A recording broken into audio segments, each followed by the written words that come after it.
Hi, Ariel. Do you remember the Arms and Arms section at the Metropolitan Museum? Yeah, that was during the medieval times. Do you know what that's about? No, but how will we learn more about it? Well, since we're here at the St. John's College at the Oxford University, let's ask Professor Hannah Skoda, who teaches medieval times. Oh yeah, let's go! Hello, Professor Skoda, and thank you for making the time to meet with us today. It's my pleasure. It's very nice to meet you both too. What exactly is medieval history, and why is it important? That's a really good question. So medieval really means Middle Ages in Latin. So people think of it as a period between two other periods. So broadly speaking, we're talking about the period after the fall of the Roman Empire, or the Western Roman Empire, in the 5th century. So that's 476 AD. And then before what people think of as modern times. But people really disagree about how that works. So some people think that the Middle Ages finish in 1453 with the fall of Constantinople. That's the end of the Byzantine Empire. Some people say it finishes in 1492 when Christopher Columbus set sail. Some people say it finishes in the 16th century with the Reformation. And what that tells you is that actually medieval times is not a straightforward category, and we need to be quite careful with what we mean by it. If the medieval times were so long ago, how do historians know what really happened? And that's also a really good question, and I spend a lot of my time feeling quite envious of modern historians who have lots and lots of sources to work with. So we have fewer sources, and this means that we need to be quite imaginative in what we do with the sources that we've got. But we have plenty to uncover a lot of information about life, what life was like. So we have lots of documents. Generally, we don't have things like letters or diaries. Occasionally we do, but that's rather rare. But we have lots of legal documents. We have lots of contracts. We have lots of chronicles. So that's medieval history writing. Often produced in monasteries by monks who were very, very good at writing. We have lots of sermons.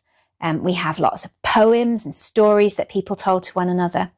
And then we can use lots of material sources as well. So we can think about archaeological remains and what they tell us. We can look at buildings, and you're sitting in a medieval building right now. And we can think about images and what paintings might tell us, or what statues might tell us, or the objects that people used in their daily lives. So we can use all kinds of different things to put together a really rich picture of what life was like. It seems like the church was really powerful back then. But how was it so powerful, and why?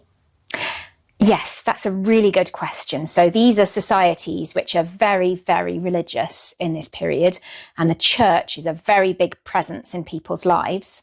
And I think there are two explanations there. So part of it is about what an incredibly powerful institution the church was in that period. It was very, very wealthy. It's very politically powerful as well. They control territories and they control huge resources.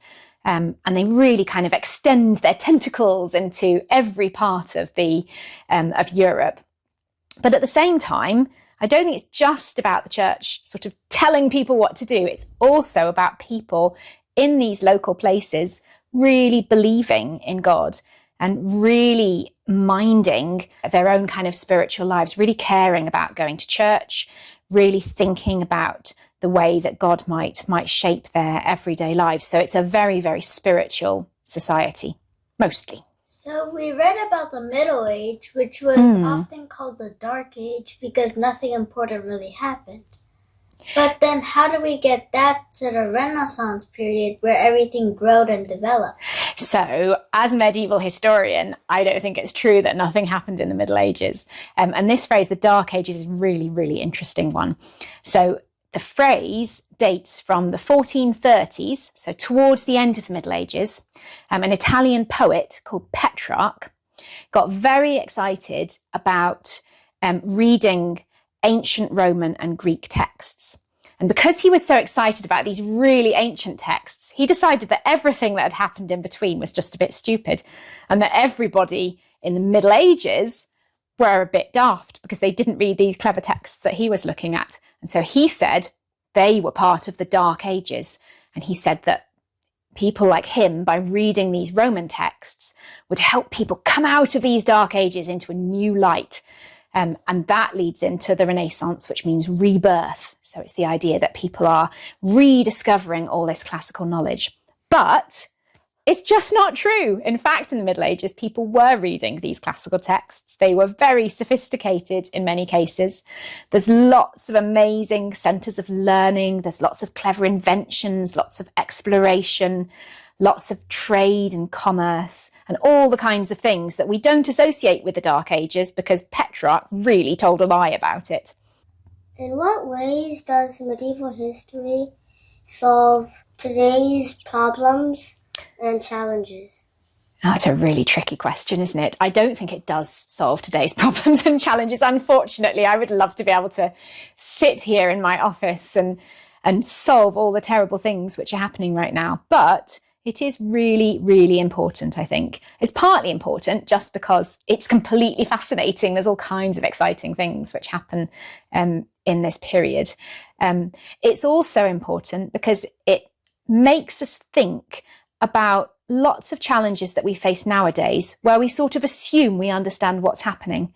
And when you look at similar challenges in the past, it helps you kind of break down all those things that we assume nowadays. So, for example, in the 14th century, there's a huge pandemic, the Black Death, where about 50% of the population dies.